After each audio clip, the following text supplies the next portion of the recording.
a todos, muchas gracias por su presencia, muestra de interés sobre un tema que yo creo que es de trascendencia, planteado de manera interesante por Seba, y interesante que tengamos esta reunión aquí en Flaxo, así que espero no aburrirles. Voy a presentar una serie de láminas bastante rápido, más bien gráficas. Espero que la luz esté bien porque hay bastantes colores. Si no hay poca luz, los colores son todos iguales y todos somos daltónicos. Así que esperemos que esto nos permita entender un par de ideas que quiero lanzar, que yo creo se suman a lo que nos ha dicho Teodoro hace pocos momentos. Yo, como cualquier aficionado a un tema que a uno le gusta, anda cargando, como si fuera aficionado al deporte, una pelota, si fuera aficionado a la música o un instrumento. Soy aficionado al tema de comercio, y así que en algún momento voy a mencionar estos temas como tal vez la cura a esa adicción a la que se refería Teodoro. Así que voy a estar hablando de relaciones comerciales, voy a estar hablando de integración económica. Creo que es importante hablar de eso porque el problema del desarrollo hoy en día tiene que ver con esa interdependencia entre los países.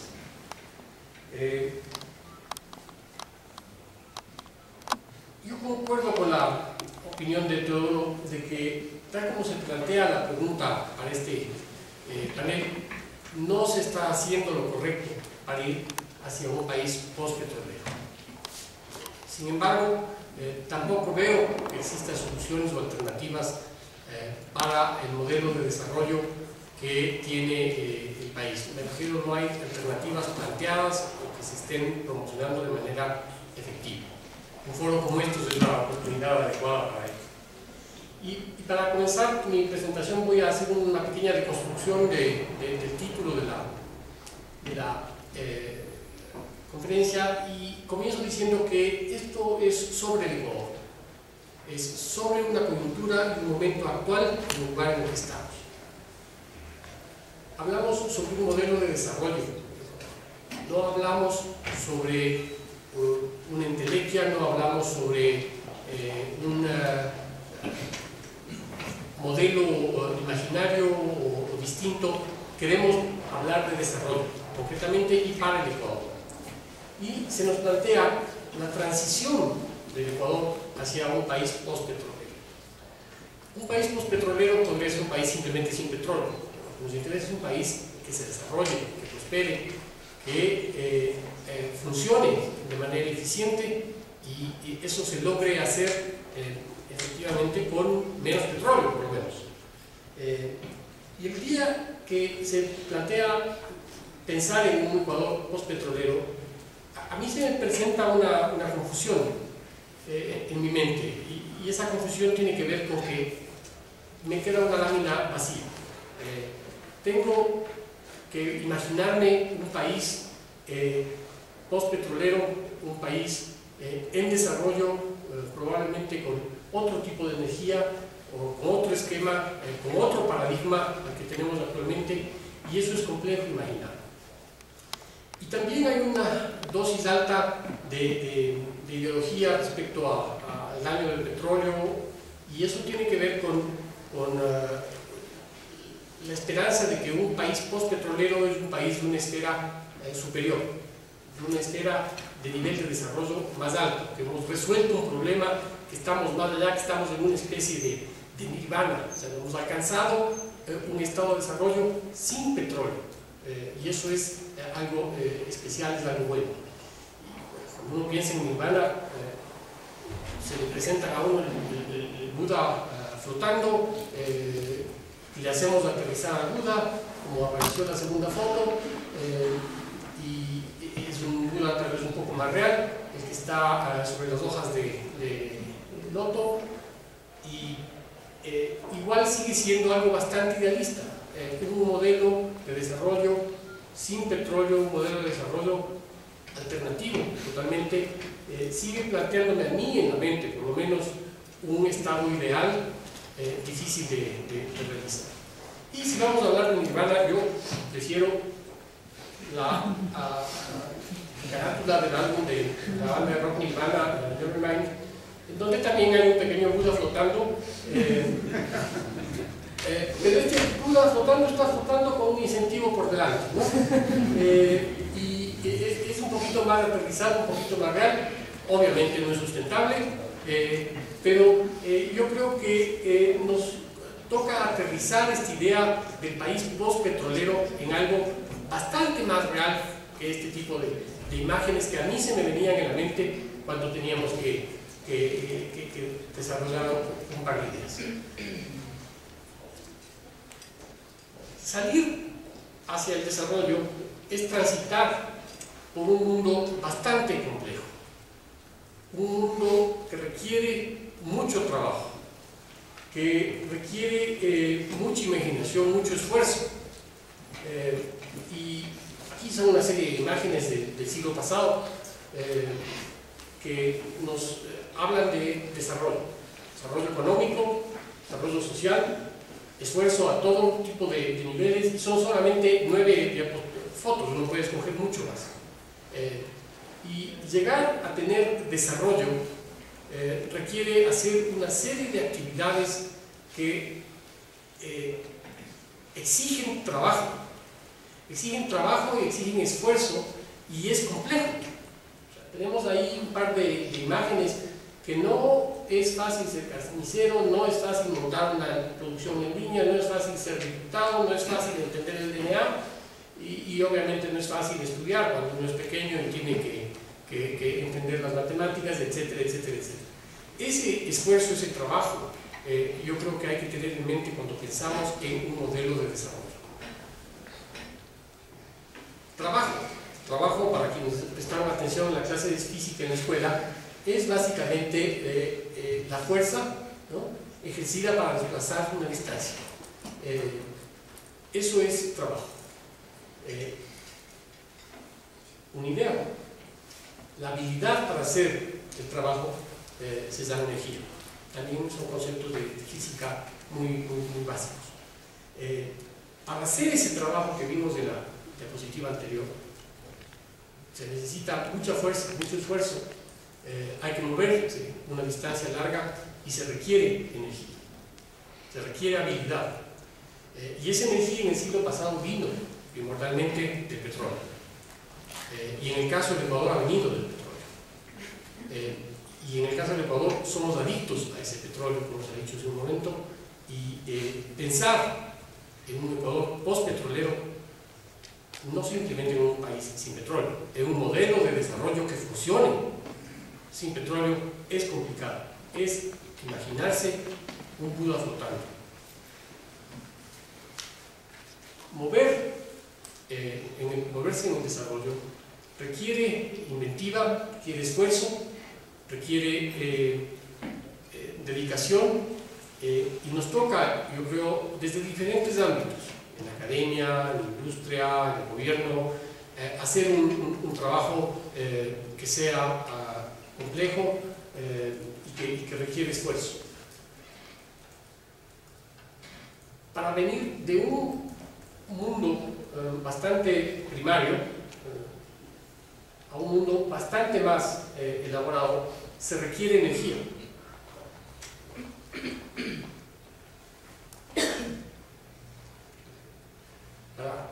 Se requiere energía y se requiere probablemente un modelo de desarrollo que funcione, que nos permita hacer lo que queremos hacer.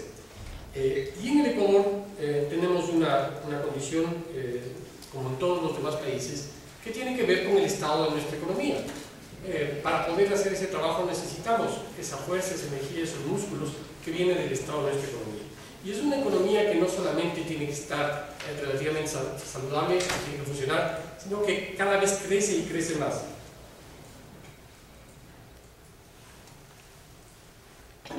Y esa economía no es una economía sencilla, es una economía compleja, que promueve el involucramiento de una sociedad de manera intensa, no es muy distinta a la de los otros países. Se describe básicamente por una fórmula que es el estado de economía del PIB, que tiene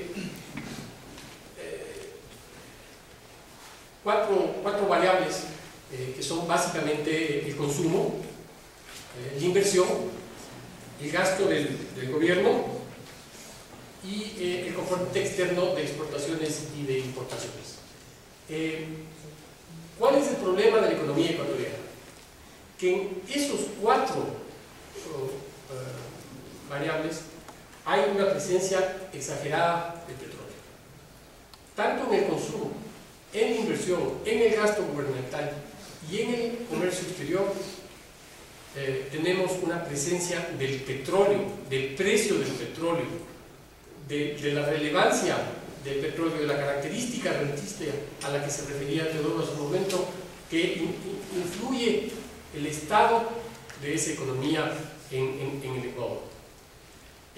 Otras economías tienen estos elementos bastante más desagregados o más componentes.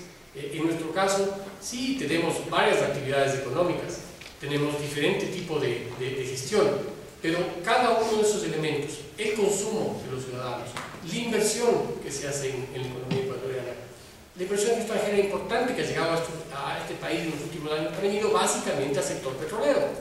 El gasto gubernamental está financiado principalmente con el ingreso petrolero y el comercio exterior ecuatoriano está es altamente dependiente de la situación petrolera. Yo quiero, en lo que resta de mi presentación, hacer una desagregación de esta fórmula para buscarle lo que Teodoro decía hace un momento, la cura a la adicción. Y tiene que ver principalmente con el área en la que yo trabajo, en la que yo me desempeño, que es el área de comercio exterior, donde yo creo que hay que comenzar a pensar en diversificar los componentes de esta variable de exportaciones e importaciones en el comercio exterior. Y hay una brevísima anécdota. Cuando se suspendía la negociación del Tratado de Libre Comercio con los Estados Unidos, se suspendía la negociación porque se consideraba que no era conveniente para el país, y uno puede tener discusiones largas al respecto. Y se decía además que el modelo del Tratado de Libre Comercio nos empujaba hacia un modelo de desarrollo petrolero, rentista, y que nos sumiría en un modelo de exportación primaria. Curiosamente, la herramienta que se utilizó para suspender las negociaciones y bloquear el proceso de negociación fue una legislación en materia petrolera que lo que pedía por parte del Estado es una mayor renta del petróleo. Lo que se le dijo a los Estados Unidos: vamos a cambiar la forma de distribución de la renta petrolera, dejar de lado los contratos firmados que se tenía con las empresas petroleras y pasar a una redistribución distinta a la que se tenía en el pasado de renta de petróleo. Se abandonó el modelo de integración comercial, de vinculación al comercio exterior, en favor de obtener una redistribución del petróleo más a favor del Estado ecuatoriano. Y de esa manera nos desconectamos de esa negociación y, como consecuencia de eso, de muchas otras negociaciones comerciales que han continuado durante los últimos 10 años.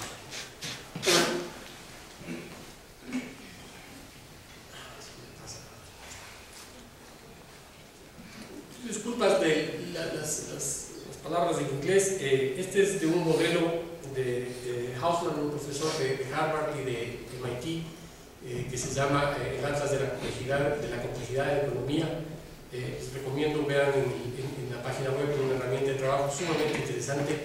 Nos permite ver cuál es la composición, cuál es la complejidad del comercio mundial. Y aquí tenemos qué es lo que exporta el Ecuador utilizando esta herramienta. Tenemos en la parte baja un poquito los colores que nos permiten ver qué es más o menos cada sector. Y el Ecuador exporta petróleo, banano, flores, tenemos algún otro tipo de frutas, aceite de palma, automóviles, camionetas, camiones, aquí está la pesca, aquí están los productos agrícolas, aquí están los productos que tienen que ver con hogar, madera, cerámica, están las refrigeradoras, las cocinas, las cosas que se hacen en Cuenca, maquinaria, aquí están los textiles, aquí están algunos químicos, y esto es lo que exporta el Ecuador. Esta es la composición de las exportaciones del Ecuador. Si vemos eso en el tiempo,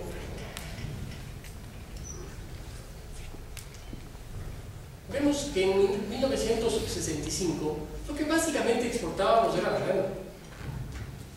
Las exportaciones de petróleo eran mínimas, de otros productos industrializados, maquinaria casi no existía en esa época, teníamos café y cacao como exportaciones importantes, pesca era menor, y esa es la composición de nuestro petróleo. Comienza la era petrolera, ven el gran incremento del petróleo, y después las grandes variaciones de petróleo tienen que ver no necesariamente con producción, sino con el precio del petróleo. Los grandes incrementos de precio, en el año 2008 hubo un incremento muy grande en el precio del petróleo, hubo una caída que tiene que ver con la crisis financiera.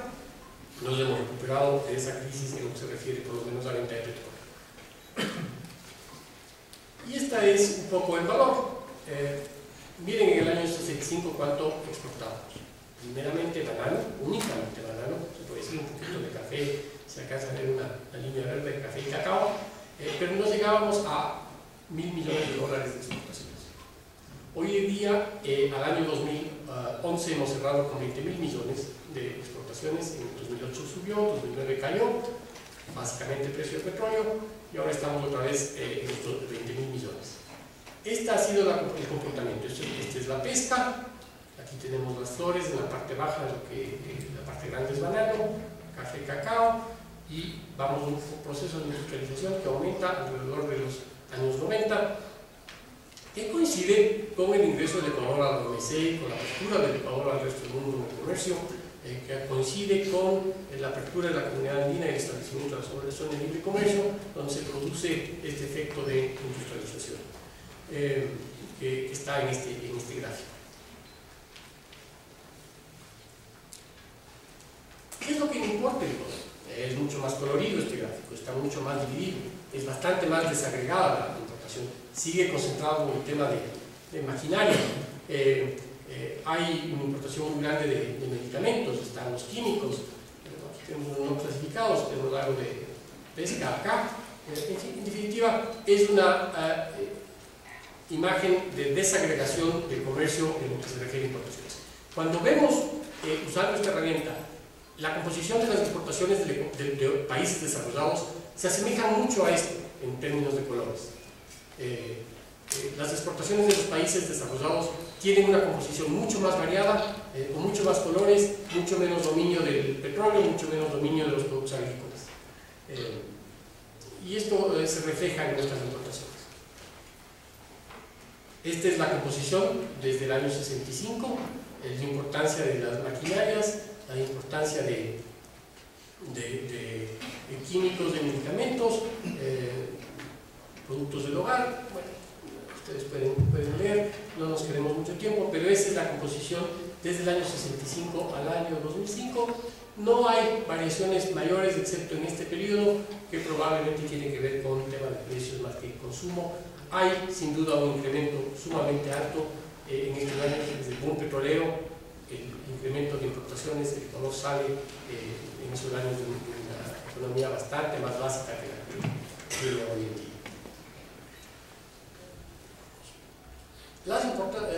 ¿A dónde exporta el Ecuador? Y aquí vemos esta imagen roja gigante de los Estados Unidos. Tenemos Norteamérica, acá México y Canadá. Esto es Latinoamérica. Sudeste asiático es Corea, Japón, la China con importancia acá, esto es de Europa, Rusia, y arriba tenemos Oceanía, y aquí algo del África casi inexistente. Básicamente nuestro socio comercial a través de los años ha sido Estados Unidos, ¿Por qué ha sido Estados Unidos? Porque lo que hemos exportado básicamente es petróleo, desde los 70, y antes banano, ¿no? Pero vemos que hay un crecimiento en los últimos años de la importancia de Latinoamérica en el Ecuador, y esto es interesante por la siguiente razón. ¿Qué es lo que exporta el Ecuador a los Estados Unidos? Petróleo, banano, pesca y otros productos menores. Pero petróleo es lo que domina la balanza comercial ecuatoriana.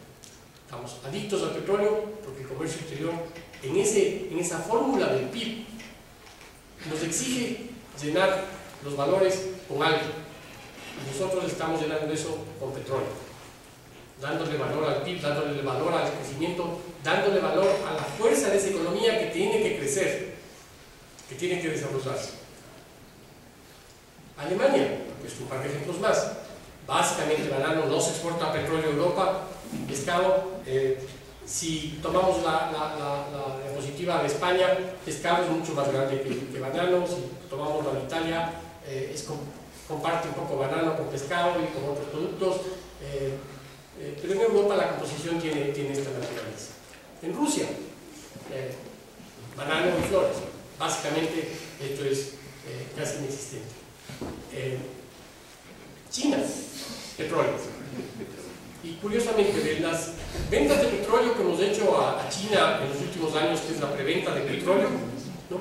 El 97% de la preventa de petróleo a China, que es parte del financiamiento, ha ido al mercado americano. Solamente el 3% del petróleo ecuatoriano ha ido a China. Eso es, quien consume nuestro petróleo son las personas que dan las vueltas de sus autos en Estados Unidos. Puede ser que sean chinos. ¿Qué es lo que el Ecuador exporta a Colombia? Es una balanza comercial bastante desagregada, a pesar de que somos deficitarios en la balanza comercial con Colombia. Tenemos una balanza comercial con alto grado de componente de productos industrializados. Y esto ocurre, como veíamos hace un momento en las láminas, a partir del año 92, en que se instala la zona de libre comercio, en que se produce el proceso de integración dentro de Sudamérica y especialmente en la región andina, algo parecido a lo que pasó en Europa ya hace muchas décadas, que ha influido de manera favorable en Ecuador. Y si comparamos las exportaciones de Ecuador a casi todos los países de Latinoamérica, si bien los valores son mucho menores, la desagregación es mucho más importante. Nuestras exportaciones hacia esos países han logrado desagregarse en la medida que hemos tenido alianzas comerciales que han permitido el acceso de nuestros productos más allá del petróleo, porque nadie hace un acuerdo comercial para vender petróleo, para vender oro o para vender cobre, sino para vender estos otros productos. Si esta fuera nuestra realidad con los demás países del mundo, el componente de la fórmula del PIB fuera mucho menos adicto al petróleo. Si tuviéramos alianzas comerciales o un relacionamiento comercial como el que tenemos con Colombia o con el Perú, el componente del petróleo en el PIB fuera mucho más bajo. Y tal vez la cura para la adicción tiene que ver con esta diapositiva. Otra vez, ¿qué es lo que ven del Ecuador? Le pongo aquí a la diapositiva para hacer una comparación.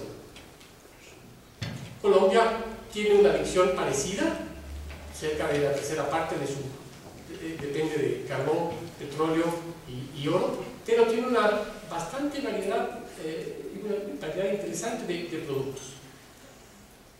¿Es el petróleo el único problema? Para Venezuela, sin duda es el único problema. Esto es, de hecho, este es el único caso de 2005, me equivoqué al hacer la herramienta, casi todo es 2009. Si vamos a 2009 en Venezuela, sobrepasa el 70% la dependencia del petróleo en el caso de Venezuela. El caso del Perú no es petróleo, pero es cobre, es oro, son otros minerales y también tienen una dependencia grande, pero tienen una desagregación interesante de otros productos al resto del mundo y eso es reflejo de un proceso de modernización que hay en el Perú. Si uno coge los años anteriores, esta serie de colores en el caso de Perú no existía. Y Chile, que es un país mucho más industrializado que el nuestro, siempre estamos hablando al respecto, también depende masivamente del cobre. ¿Por qué la lámina de Chile y del Perú? Porque no es un problema de hidrocarburos, no es un problema de emisión de gases, en el caso de ellos. Es simplemente un problema del modelo extractivo de la economía. El petróleo tiene un efecto adicional, el tema de cambio climático y el tema ambiental, sin duda. Pero la dependencia puede existir con otro punto.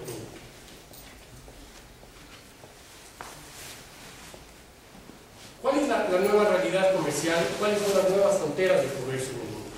Ya no son las fronteras tradicionales de los 190 y pico países del mundo, miembros de Naciones Unidas. La relación ahora es distinta, son bastante menos el número de bloques. Los bloques están consolidados y están consolidados a través de procesos de integración. Pero esto es un cuadro muy didáctico, muy de colores, muy de escuela, para tratar de dividir el mundo de manera manejable. La realidad es distinta, la realidad es así. Son una serie de acuerdos comerciales que están generando una vinculación del mundo de otra manera a la que hemos hecho tradicionalmente. Y si uno quiere participar en estas autopistas de comercio, que son con un tráfico tan complicado como el de Quito, uno tiene que tener algún tipo de acceso preferencial a los intercambiadores, a los pasos a desnivel y a los telepeajes de este tipo de conexiones.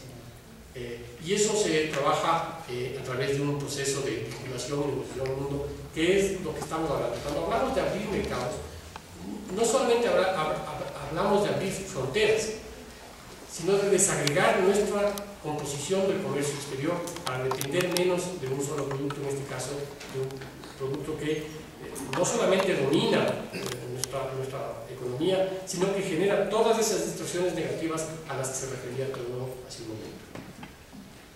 ¿Cómo salimos de esa dependencia de extractivismo? ¿Cómo salimos de esa situación? Mi sugerencia es a través de un proceso de negociación internacional. Un proceso de negociación y de vinculación al resto del mundo que va a ayudar, va a permitir comenzar a resolver el problema de la adicción. No es la panacea, no es la única acción que se tiene que hacer, pero se tiene que entender que hay otros elementos que tienen que componer la balanza del PIB.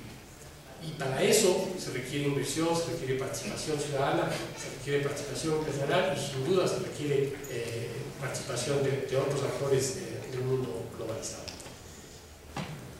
¿Qué más se requiere? Se requiere un grado técnico del proceso de negociación, se requiere conocimientos de cómo funciona, se requiere amplia diplomacia, participación en cumbres, se requiere forjar alianzas de distinto tipo. Hay unas que funcionan mejor que otras, hay otras que nos sirven más, pero se tienen que trabajar este tipo de discusiones porque no hacer lo que está en esta diapositiva es darle de espalda a una de las soluciones al proceso de adicción, a una de los entrampamientos que tenemos en la fórmula del PIB, que está lamentablemente muy dependiente del petróleo. Para eso hay que elevar el nivel de la discusión. A mí no me satisface el nivel de discusión de Chávez y de Maradona sobre el AICA. No es mi estándar. No creo que bloqueo y cerrarse a un TLC o al ALBA o a lo que sea es el camino. Tampoco este tipo de diálogo es el más constructivo. Yo creo que las universidades tienen un papel importantísimo. La Flaxo trabaja en eso. Yo he venido a varios foros aquí en la Flaxo contrarios a los procesos de negociación, en donde yo he estado en minoría, y eso es muy bueno, que tengamos ese tipo de foros para elevar el nivel de la discusión. Muchas veces yo salgo mal parado aquí porque soy el que pienso distinto, otras veces no es así, tengo una audiencia diferente, pero ese debate que se lo está comenzando a tener a ciertos niveles, yo no veo que se lo tenga en el gobierno. Las discusiones que tenemos hoy en día sobre las funciones de la Unión Europea dentro de un solo ministerio, ¿no? Es muestra de que no se puede salir de esta discusión. Se tiene miedo a esta discusión sobre los acuerdos comerciales por razones políticas. ¿Qué está en juego? Miren, este cuadro de contenedores es muy parecido al cuadrito ese de bloques de comercio que veíamos en las otras láminas, con los colores. Hay muchísimo que está en juego. hay empleo que está en juego, hay un salario digno, hay una serie de políticas sociales que está atrás de esto, hay el imperio de la ley, hay reglas claras. Eso es lo que está en juego. ¿Qué más está en juego? Un mundo post-petrolero es este, ¿no? Este es un país post-petrolero. Cuando se acabe el petróleo, quién sabe, veremos imágenes de esta naturaleza y tendremos un mundo post-petrolero. No necesariamente es un mundo moderno que resuelve nuestras problemas. Alguna vez le oí decir a un exministro de energía, de petróleo de Arabia Saudita, que no se iba a acabar la era petrolera porque se acabe el petróleo. Si a la edad de piedra no se acabó porque se acabaron las piedras. La edad petrolera no se acabará porque se acaba el petróleo. Se acabará porque habremos logrado salir mediante tecnología, mediante la desaceleración de nuestras economías, a un mundo distinto que al que exige la existencia de este tipo de áreas.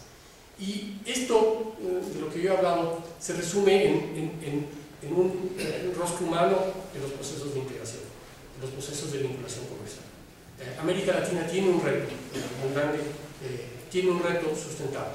El tema de buen amigo Jörg Elbers me mandó unos artículos muy interesantes sobre la sostenibilidad del petróleo, la vinculación del debate del cambio climático a la discusión del día de hoy, pero esa no es mi área. Pero yo pensaba, esa discusión de sostenibilidad tiene que ver con este rostro humano, como tiene que ver el empleo, como tiene que ver la educación y como tiene que ver esa fuerza que es necesaria para lograr el desarrollo. Estas son una serie de ideas que yo les lanzo a ustedes para que consideren que hay el debate más allá del ámbito ambiental, o que el ámbito ambiental tiene un rasgo comercial que yo creo que debe ser tomado en cuenta para las regulaciones que se hacen en foros como este.